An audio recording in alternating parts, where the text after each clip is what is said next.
Έκανες μεγάλο ταξίδι για να μας βρεις. Είσαι καλά? Χαίρομαι πολύ που σε έχουμε στην παρέα μας και λέω να ξεκινήσουμε... Με τι θα ξεκινήσουμε? Με τι θα ξεκινήσουμε? Πάμε να το δούμε. Πάμε να ακούσουμε και να τραγουδήσουμε μαζί. Καλά? Όπως εσύ.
Όλα καλά. Εμείς όλα καλά, εσύ πώς είσαι? Μια χαρά σας βρίσκω εδώ.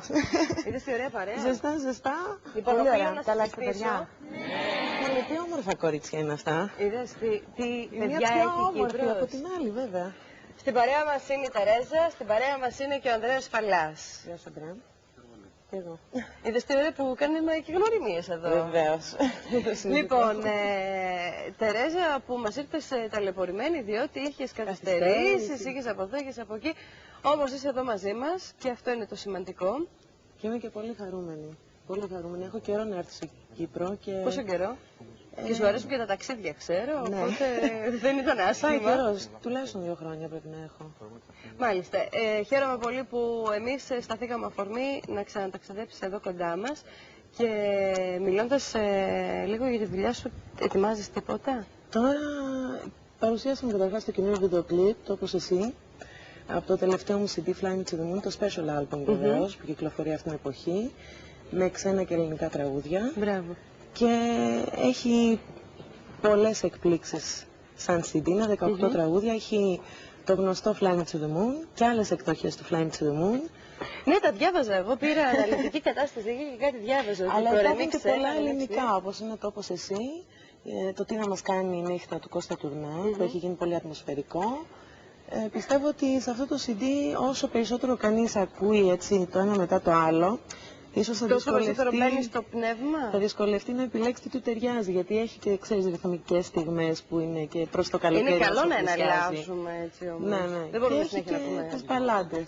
Έχει και τις μπαλάντες που εγώ λατρεύω τις μπαλάντες, ως γνωστό. Κι εγώ.